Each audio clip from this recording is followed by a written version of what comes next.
பார்க்கும்போது கிட்டத்தட்ட எனக்கு இந்த பிரேமலுவோட ஒரு ஓகே சினிமோட்டோகிராஃபி சாயல் தெரிஞ்சது. புரியுது. ஏன்னா அவங்க வந்து ஒரு மலையாள படம். ஆமா ஆனா ஹைதராபாத் லொகேஷன்ல எடுக்கும்போது ஃபுல் அண்ட் ஃபுல் வந்து அந்த ஹைதராபாத்தை வந்து சூப்பரா எக்ஸ்ப்ளோர் பண்ணிருப்பாங்க. சூப்பரா. ஏன்னா அங்க இருக்கிற படங்கள் கூட அவ்வளவு சூப்பரா காட்டலன்னு சொல்லி அந்த டைம்லயே நிறைய ரிவ்யூஸ்லாம் எழுதினாங்க. கரெக்ட். அதே மாதிரி தான் இருந்தது.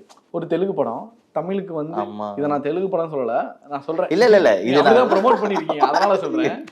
பக்கா தமிழ் படமாவே நீங்க பேசிக்கலாம். அங்கிருந்து இங்க வரும்போது ஒரு சென்னையில இருக்கிற அவ்வளவு லொகேஷனும் ரொம்ப சூப்பரா காட்டியிருந்தீங்க. ஸோ அந்த சினிமோட்டோகிராஃபியோட அந்த பியூட்டி வந்து ரொம்ப சூப்பரா காட்டியிருந்தீங்க.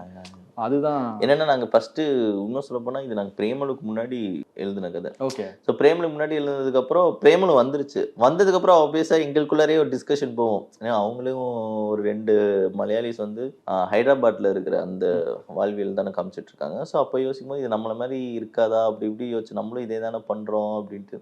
அப்புறமா ஒரு கட் ஃபீலிங் தான், பார்த்துக்கலாம் நம்ம வேற மாதிரி சென்னை காமிக்கலாம் அப்படின்னு. ஸோ இப்போ ஆப்வியஸா சென்னை போகாதவங்களுக்கு இது சென்னையிலே இருக்கிற மாதிரி ஒரு ஃபீல் கட்டணும். சென்னை மேல ஒரு பயங்கரமா எமோஷனா அவங்க அட்டாச்சா இருக்கவங்களுக்கு இப்படி காமிச்சிருக்காங்க அப்படிங்கிறது ஒன்று ஃபீல் பண்ணணும் தான். அது சும்மா மாண்டேஜா இல்லாம அங்க கான்வர்சேஷனும் இருக்கும், அங்க சீனும் இருக்கணும் தான் மெயின் மோட்டிவா. லயன் அரேபியன் டேட்ஸ், இப்போ அது லயன் லயனா டேட்ஸ். லயன் லயனா பிரீமியம் டேட்ஸ்.